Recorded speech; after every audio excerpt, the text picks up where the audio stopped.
Amém. Boa noite, igreja. Tenho a alegria de apresentar aqui o pastor Leonardo Nunes. Ele é nosso professor de teologia na faculdade IAP, ou FAP, né? Ali perto de Maringá, nossa faculdade de teologia. E ele tem passado aqui alguns dias em Curitiba, né? Para falar com os pastores da Associação Sul-Paranense. E hoje nós temos o privilégio aí de ouvi-lo. E ele vai falar de um assunto que ele falou hoje de manhã pra gente. Então, eu já tive um spoiler aí. Eu posso dizer para vocês que foi muito bom, valeu muito a pena mesmo. O conhecimento que o pastor tem. Então, pastor, essa é a tua casa, seja muito bem-vindo. Que Deus te use mais uma vez. Muito obrigado, pastor Geisler. É uma alegria estar aqui. E, em especial, agradecer ao pastor André por nos permitir pregar na igreja que ele é o pastor titular. O pastor Geisler também que me apresentou, mas em especial o pastor Denilson, que estaria pregando hoje, né? Eu acho que está nas redes sociais e tudo, que seria ele pregando. Pastor, muito obrigado. E ele escutou a gente falando hoje e me convidou para pregar. E ele está aqui, ele não faltou não. Ele está bem ali na câmera, não é? Muito obrigado, viu, pastor? Convido você a abrir sua Bíblia no livro de Marcos, o capítulo 8 e o verso 27 ao verso 30. Enquanto você abre, eu quero dizer que nós do IAP e da FAP servimos a essa comunidade, a toda a União Sul, com pastores, conhecimento, estudo, e eu trago de lá as mais calorosas saudações do pastor Gilberto, diretor do IAP, agora FAP, Faculdade Adventista do Paraná, e também do pastor João Marcon, que é o diretor do seminário. Muito bem, a Marcos capítulo 8, verso 27 ao verso 30, e a palavra de Deus diz assim: Então Jesus e seus discípulos partiram para as aldeias de Cesareia de Filipe, e no caminho perguntou-lhes: Quem dizem os homens que eu sou? E responderam: João Batista, outros Elias, mas outros alguns dos profetas. Então lhes perguntou Jesus Cristo: Mas vós, quem dizeis que eu sou? Respondendo, Pedro lhe disse: Tu és o Cristo. Advertiu-os Jesus de que a ninguém dissessem tal coisa a seu respeito. Feche seus olhos e vamos falar com Deus. Querido Deus, acabamos de ouvir a Tua palavra. Esse é o momento mais importante, ouvir a palavra dita pelos lábios de Jesus Cristo. Nesse momento agora que vamos compreender aquilo que foi escrito, nós pedimos que o Teu Santo Espírito possa utilizar as palavras corretas nos lábios do Teu servo e dê também, Senhor, um espírito aberto para ouvir a mensagem de Deus nessa noite, em nome de Jesus. Amém. Cada um dos evangelhos, ele é construído em cima de duas colunas. A primeira coluna é cristologia e a segunda coluna é discipulado. Falando em jargão mais comum, quem é Cristo e quem é o seguidor de Cristo. Todos os evangelhos vão construir a sua teologia nesses dois parâmetros: quem é Cristo e quem é o seguidor de Cristo. E o evangelho de Marcos é o evangelho mais simples dos 4 evangelhos e também do livro de Atos, que fazem um composto só. E ele faz essa ligação de quem é Cristo e de quem é o discípulo de Cristo de maneira mais simples e também mais direta. A estrutura de cada um dos evangelhos é distinta. Mateus é organizado ao redor de 5 discursos. Lucas tem uma organização mais geográfica. João veio os sinais, os 7 sinais, que levam ao grande sinal, que é a morte de Cristo. Mas Marcos tem uma estrutura extremamente simples. Ele foi escrito como um evangelista que escutava Pedro pregar nas noites, quem sabe nas catacumbas, ou nos lugares onde os cristãos podiam se reunir sem medo. E ali naquelas noites ele escutava Pedro pregando e ele escrevia esse livro, que foi até pedido pelos seus colegas, dizendo: Marcos, escreve o que o apóstolo fala. E ele então reúne esses sermões simples que Pedro pregava. E esse evangelho, portanto, não é um evangelho para ser lido apenas, é um evangelho para ser escutado, para ser falado e escutado. Por isso ele é bem simples na sua estrutura, mas também é fácil de entender. O complexo de Marcos não é entender o que está sendo dito. O complexo de Marcos é viver à luz daquilo que Marcos está ensinando. E a estrutura de Marcos, ela é dividida em duas partes, bem simples. A primeira parte, o primeiro painel, logo depois da introdução, ali no capítulo 1, o verso 1 ao verso 15, começando do verso 16 até o capítulo 8, o verso 26, você tem o primeiro painel, ou a primeira porta. E esse primeiro painel, essa primeira porta vai dizer quem é Jesus. É a ênfase na cristologia. E a segunda porta, o segundo painel, vai do capítulo 8, verso 31, até o último capítulo 15 e 16. E o segundo painel tem como foco o discipulado. Quem é o seguidor de Jesus Cristo? E entre o primeiro painel e o segundo painel, você tem esses versos que acabei de ler, que são como dobradiças, que juntam o evangelho de quem é Jesus e para que você também possa depois entender quem é o discípulo de Jesus Cristo. As duas coisas estão conectadas. O que eu quero falar nessa noite é sobre quem é o discípulo de Jesus Cristo. O que é ser discípulo de Jesus Cristo? É um tema muito comum que se fala por aí, mas nunca é demais conversar, porque discipulado não é um programa da igreja. Discipulado é uma maneira de viver que Jesus Cristo ordenou que nós vivêssemos. Quem é o discípulo? Mas para que nós entendamos a segunda parte de Mateus sobre quem é o discípulo, é necessário primeiro que você entenda, compreenda quem é Jesus Cristo. E eu convido você a abrir sua Bíblia no capítulo de Marcos, o capítulo 1, verso 1. E diz assim, no capítulo 1, verso 1 de Marcos: princípio do evangelho de Jesus Cristo, Filho de Deus. Aqui ele já resume todo o evangelho, apresentando quem é Jesus.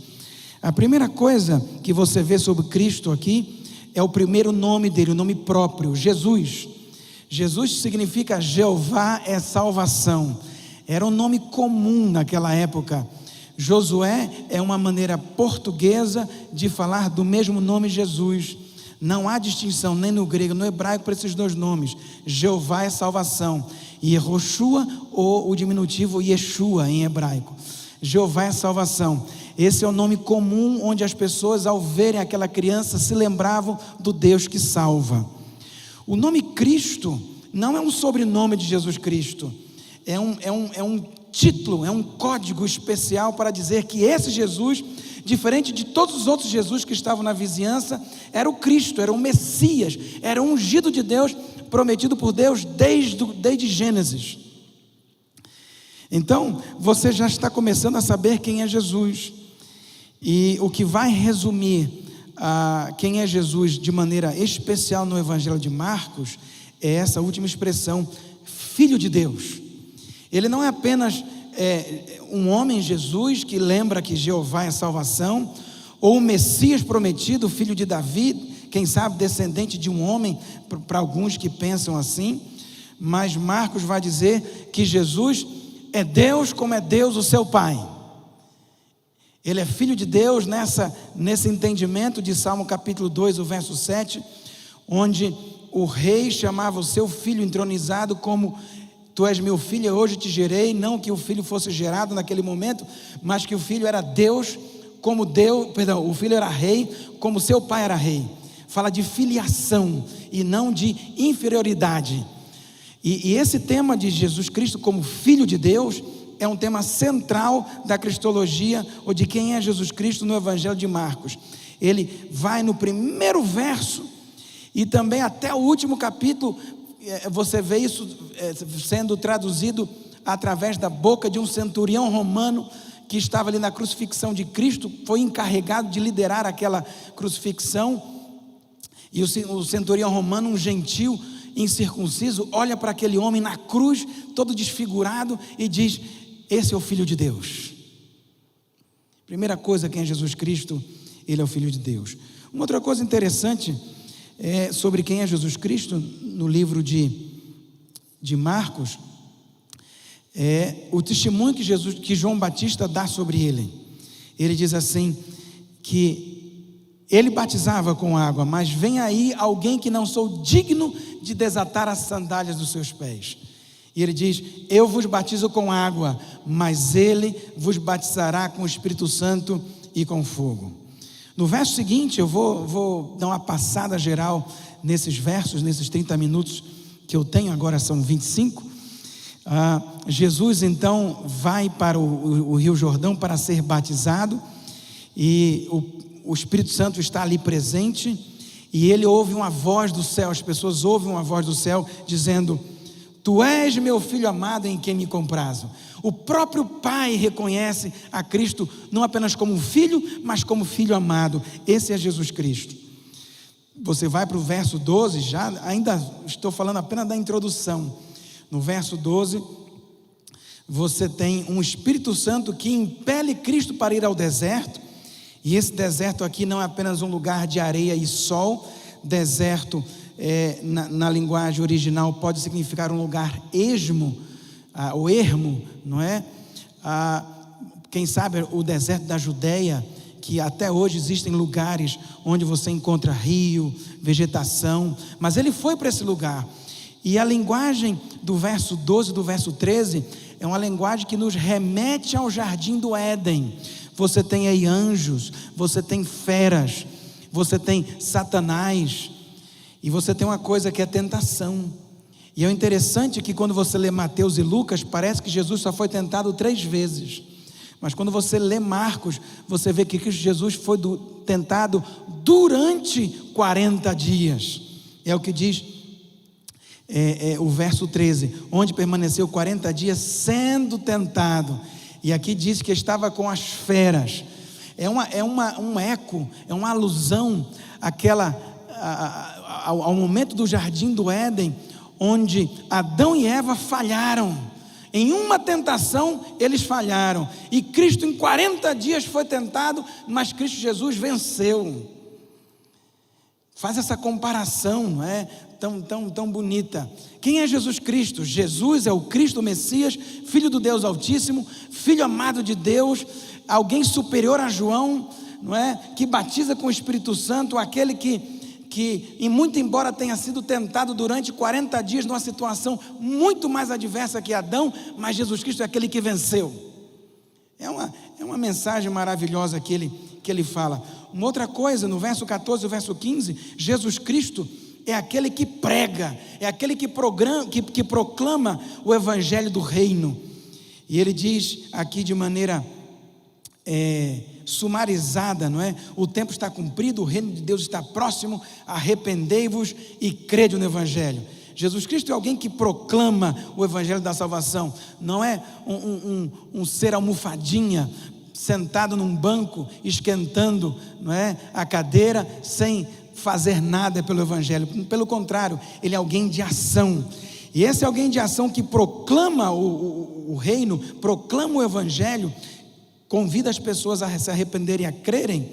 No verso 16 ao verso 20, é alguém que está imediatamente trabalhando. Tudo em Marcos é imediato. Essa palavra imediato ou imediatamente aparece no livro de Marcos inúmeras vezes. Cada um dos evangelhos tem uma representação que se parece muito com os 4 seres viventes do Apocalipse. Um semelhante ao filho do homem, um semelhante ao boi, um semelhante à águia, outro semelhante ao leão.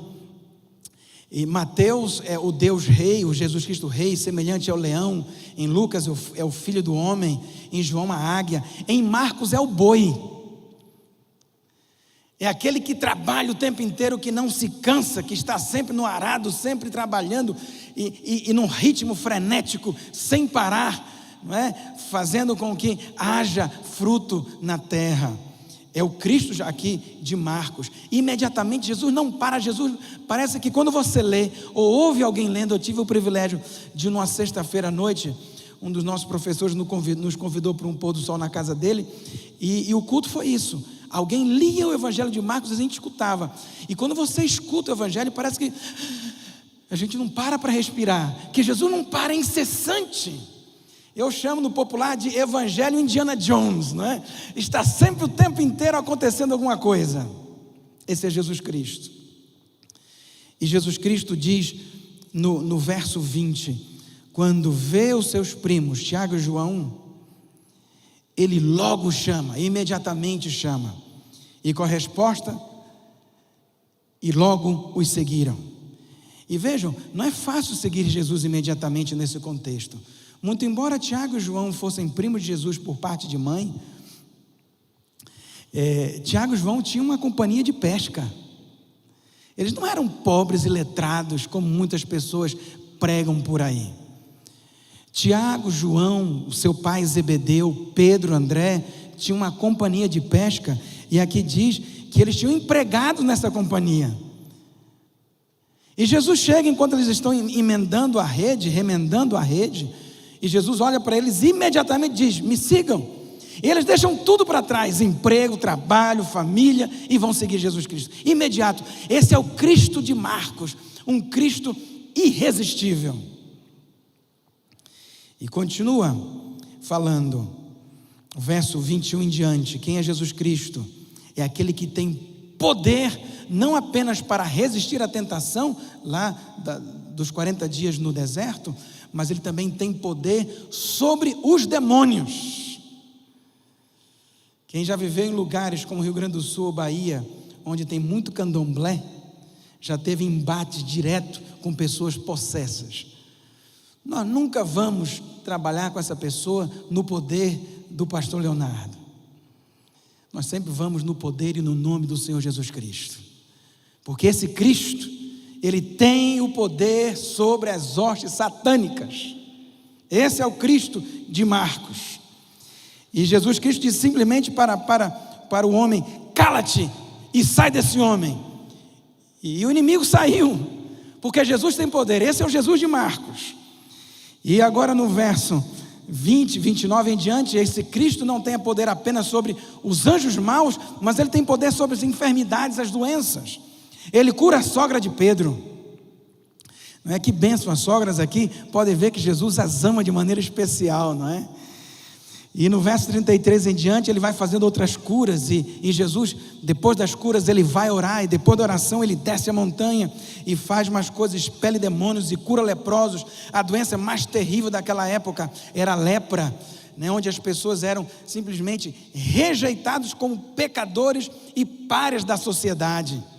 Era como se fossem os mendigos e os ambulantes que vivem nas ruas, e Jesus toca e cura essas pessoas. E você vai ver, esse é o Jesus Cristo. Jesus Cristo de Marcos é Deus Todo-Poderoso, é Jesus, é o Messias, não é? É alguém que tem poder sobre os demônios, é alguém que vence as tentações, que é irresistível, que prega o evangelho, que nunca para de trabalhar. É o Jesus que cura, que prega, as pessoas se convertem. Esse é Jesus Cristo. A primeira parte de Marcos quer responder uma única pergunta: quem é Jesus? E essa pergunta é especial, feita no capítulo 4 e o verso 41. Convido você a abrir sua Bíblia no Evangelho de Marcos, o capítulo 4 e o verso 41. Esse momento conta que os discípulos passam, né, para outra margem do lago da Galileia, um lago que você olha, parece que está tudo calmo. De repente a tempestade surge. Eles então ficam amedrontados, vocês conhecem a história, e Jesus vem caminhando, ou então está dentro do barco, depende da história que você vai ver, você vai ler. Não é só uma vez que ele acalma a tempestade, é mais de uma. E quando Jesus acalma a tempestade, os ventos furiosos Os barcos naquela época eram barcos pequenos. Você ainda tem hoje, ali, num dos assentamentos, não é, de Israel, existe um barco, da época de Jesus Cristo, é um barco pequeno, mais ou menos daqui até ali, estreito. Eles estavam ali naquele lugar, e Jesus Cristo acalma a tempestade, e vem a grande pergunta. A pergunta é a seguinte, verso 41. E eles, possuídos de grande temor, diziam uns aos outros: quem é este que até o vento e o mar lhe obedecem? É interessante que Marcos usa de um artifício literário. Eu não expliquei quando eu li o verso inicial, o verso 29, quando Pedro diz assim, Jesus Cristo pergunta para os discípulos: quem vocês dizem que eu sou? E Pedro diz o quê?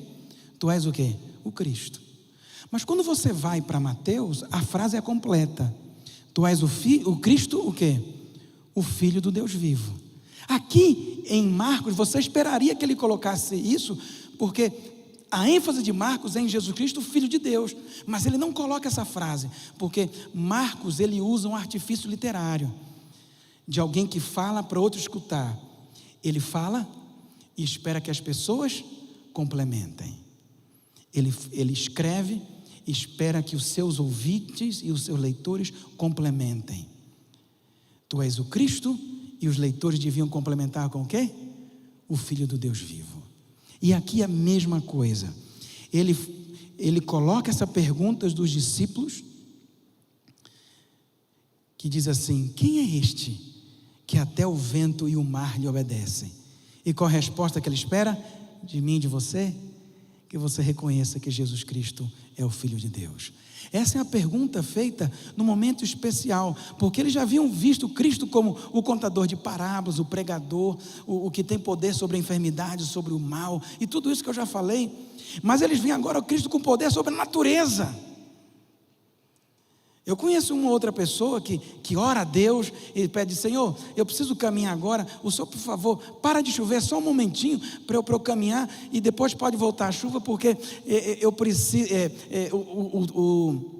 o trabalhador, não é, do campo precisa da chuva, mas eu preciso caminhar, Senhor, porque eu preciso estar em forma, eu preciso ter saúde. Eu conheço gente que faz isso, mas nenhum deles é Deus para acalmar uma tempestade nesse momento. E Cristo é tremendo. Ele tem poder sobre os anjos do mal, Ele tem poder sobre a minha vida, sobre a sua vida. Ele é irresistível e Ele tem poder sobre a natureza. É tremendo.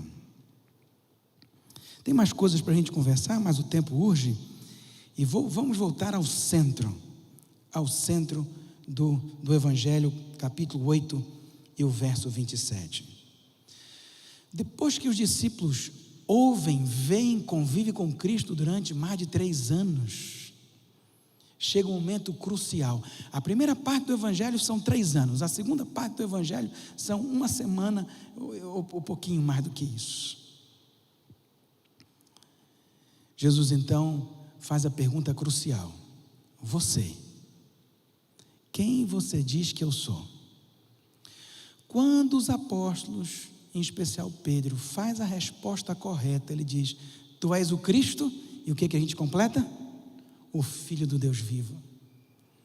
Jesus então começa a fazer a primeira predição do que ele iria fazer. E ele prediz, no verso 31, 32 e 33, o Filho do Homem vai vir para essa terra, o Filho do Homem vai sofrer nas mãos dos líderes, o Filho do Homem vai morrer, mas o Filho do Homem será ressuscitado. Quando ele diz isso no verso 32, Pedro chama a parte e diz: Senhor, o Senhor está fora da casinha? O Senhor é o Messias, o Rei glorioso, vai dizer que vai sofrer e vai morrer? Que é isso? E Jesus então é duro com ele.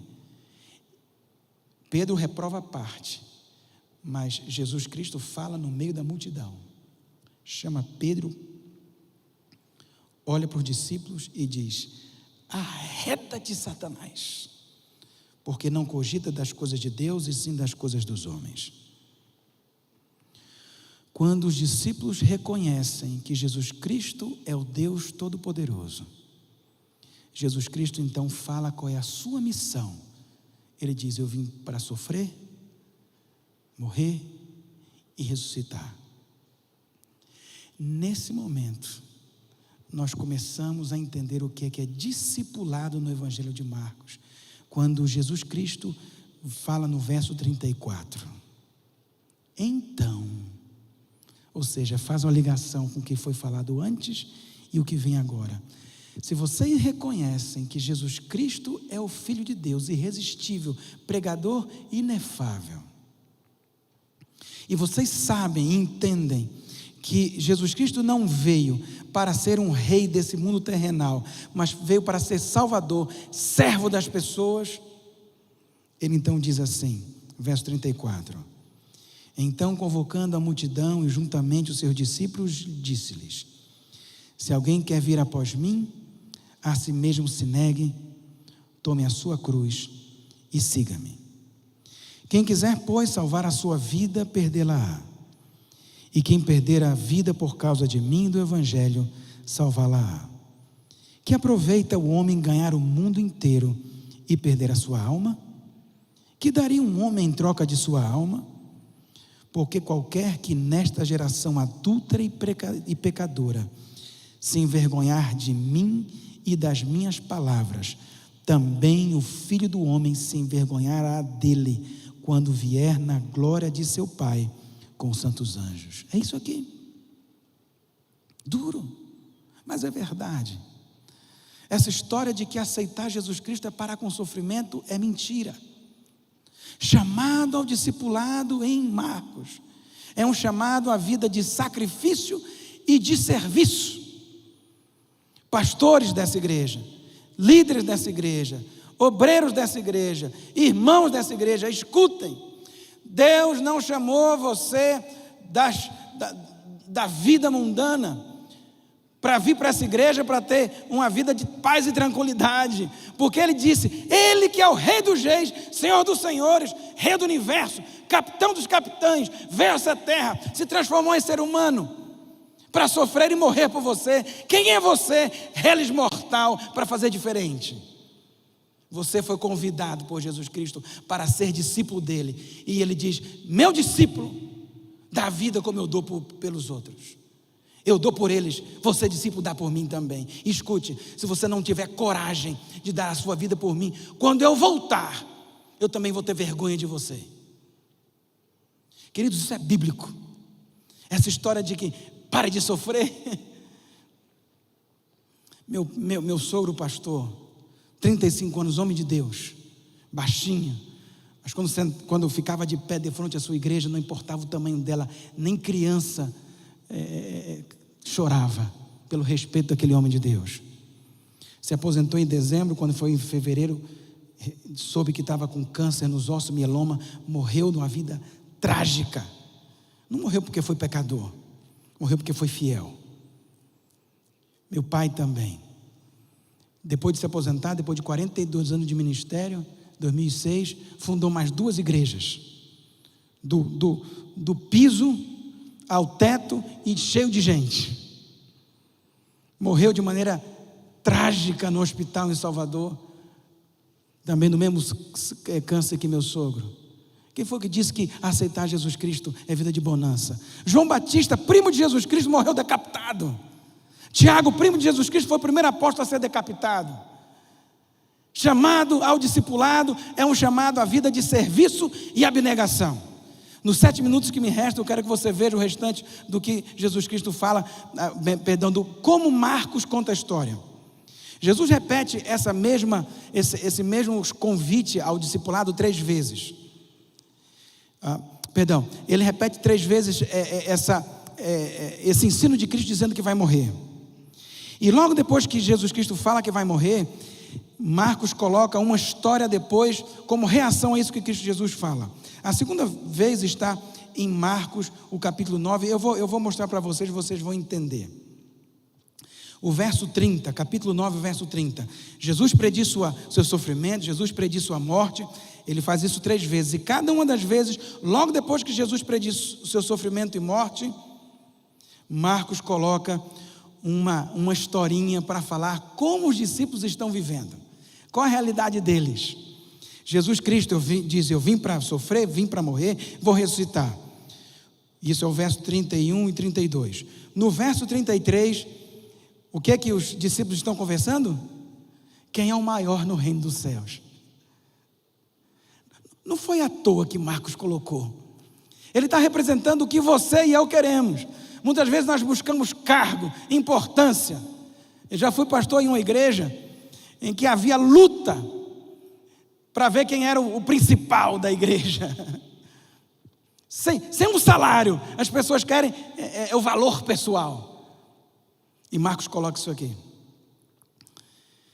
A terceira vez, no capítulo 10, eu vou dar uma parada maior nela aqui, no capítulo 10, no verso 32 e a 34, Jesus novamente repete: subimos a Jerusalém, o Filho do Homem será entregue aos principais sacerdotes e escribas. No verso 33 ele continua dizendo: condená-lo-ão à morte, entregarão aos gentios, hão de escarnecê-lo, cuspir nele, açoitá-lo e matá-lo, mas depois de 3 dias ressuscitará. Novamente, você reconhece que Cristo é o Rei dos Reis e Senhor dos Senhores? Ele disse: eu vim para morrer por essas pessoas. E logo depois que ele diz isso, vem o pedido de Tiago e João. E quando você vê esse pedido de Tiago e João e compara com Mateus, não estava apenas Tiago e João conversando com Jesus Cristo, a mãe deles também, a esposa de Zebedeu também estava. A esposa de Zebedeu era irmã de Maria, mãe de Jesus. O que está acontecendo aqui? É uma mãe e 2 filhos conversando: Senhor Jesus, olha, eu sei que o Senhor é o Messias aí, não é? Vai ser rei desse mundo todo, vai expulsar os romanos daqui. Escuta, olha, Tiago e João, já que teus irmãos não te seguem, não é? Judas, José, não é? Tiago não te seguem, mas os teus primos estão te seguindo, Jesus. Ó, coloca um dele à tua direita e outro à tua esquerda. Ele não pede dizer: olha, eu, João, quero me sentar à sua direita. Mas se ele deixasse, um ia brigar com o outro querendo o lugar mais importante. Nepotismo. E aí Jesus diz assim para eles: vocês não sabem o que vocês estão pedindo. Vocês podem beber o cálice que eu bebo e ser batizado com o batismo que sou batizado? O que eles disseram? Verso 39: podemos. Jesus Cristo diz assim para eles: olha a certeza que Jesus dá: bebereis o cálice que eu bebo e recebereis o batismo com que sou batizado.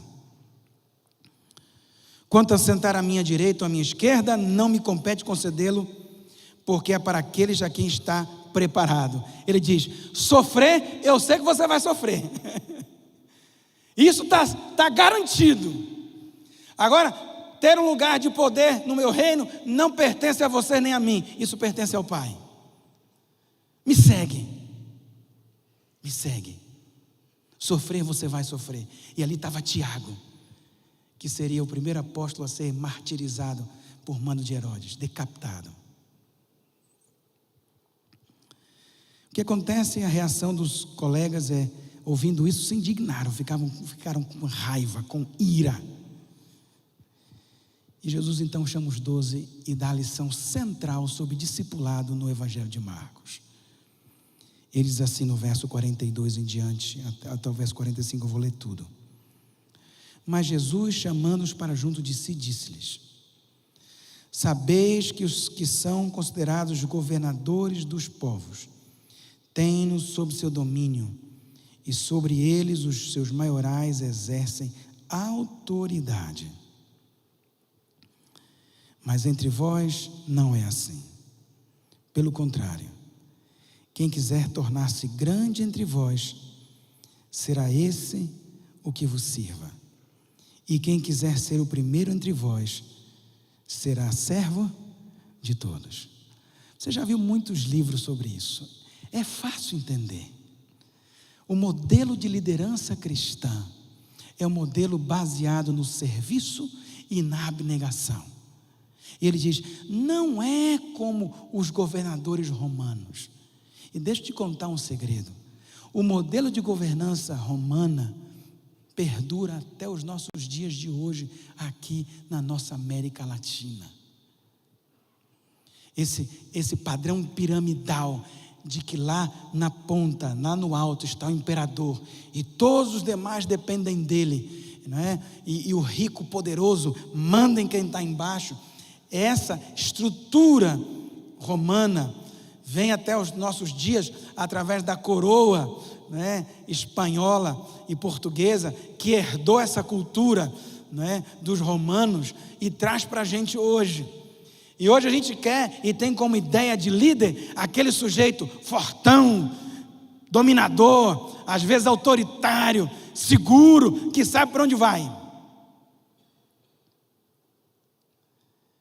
Eu já tive em lugares que fui pastor, pastor, se o senhor não for, ninguém vai. Pastor, esse negócio de servir não dá.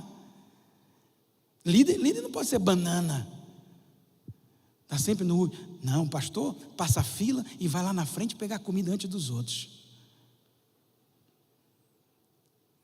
Irmão, irmã, a liderança de Cristo não é essa liderança em que o dono da empresa, o CEO da empresa ganha milhares de reais, enquanto a pessoa simples e humilde quase que passa fome. Esse tipo de liderança é a liderança do mundo. É baseada no pensamento e na cultura romana, do Império Romano, que veio a nós através de toda essa estrutura aprendida deles.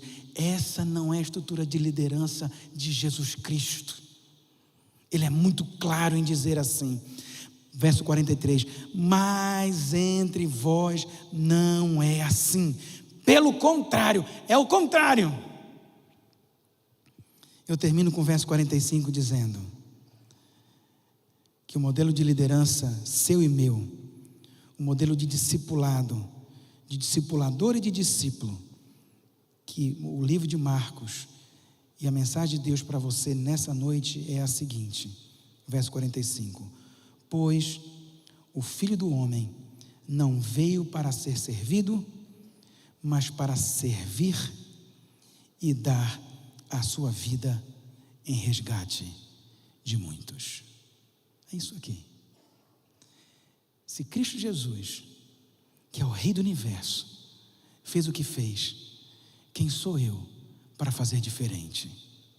Se Ele que é muito mais importante, que ao som do nome de Jesus Cristo, miríades e miríades de anjos se dobram de joelho perante o Rei do Universo, aquele que teve amor suficiente para entregar tudo, para salvar a mim e você.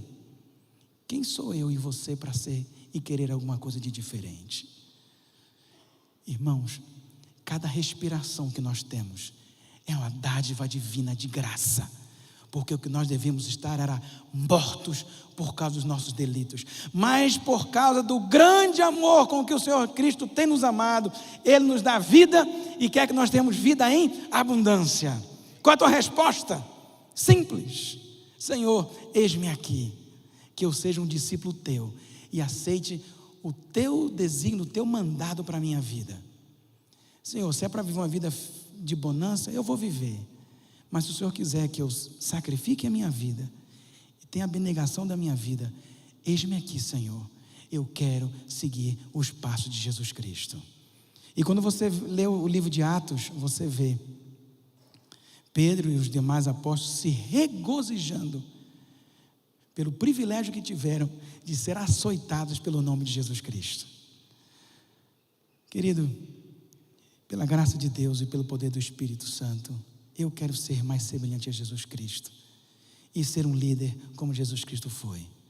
Não cheguei lá ainda, não sou hipócrita, não cheguei lá ainda, mas este é o meu ideal. Você é líder na sua casa, na sua empresa, no seu trabalho, na sua família, na sua escola, nessa igreja, na sua comunidade. Todos nós somos líderes. E que as pessoas vejam, através dos nossos atos, da nossa vida e do brilho dos nossos olhos, que é Jesus Cristo que está conosco. E essa visão vem através de um discipulado e de uma liderança de serviço e abnegação. Quem gostaria de ser discípulo de Jesus Cristo nessa noite, levante sua mão. Louvado seja Deus por isso. Discípulo desse jeito, não é fácil entender, mas viver é o desafio. Que Deus nos abençoe a viver essa verdade bíblica em nossas vidas. Tem algum hino? Faça oração. Vamos orar. É possível colocar em pé e falar com o nosso Deus? Oremos. Querido Deus, nosso Pai eterno, muito obrigado pela dádiva de Jesus Cristo. Sendo Filho de Deus, Todo-Poderoso, se despojou de toda a sua glória para viver, sofrer e morrer por cada pessoa aqui nessa igreja que está escutando também através da internet. Pai Santo, nós louvamos por esse Cristo maravilhoso. E nessa noite Ele nos pede para vivermos o verdadeiro discipulado, seguir Jesus Cristo onde quer que Jesus Cristo vá. Seguir Jesus Cristo da mesma maneira como Jesus Cristo viveu. E Senhor Deus, graças ao Teu nome, que Cristo Jesus não apenas viveu, sofreu e morreu, mas Ele também ressuscitou. E Senhor, obrigado também porque todos aqueles que seguem a Cristo, muito embora sofram e tenham vida de abnegação, em Cristo Jesus também ressuscitarão para a vida eterna e vida em abundância. Colocamos nossas vidas em Tuas santas mãos, em nome de Jesus. Amém.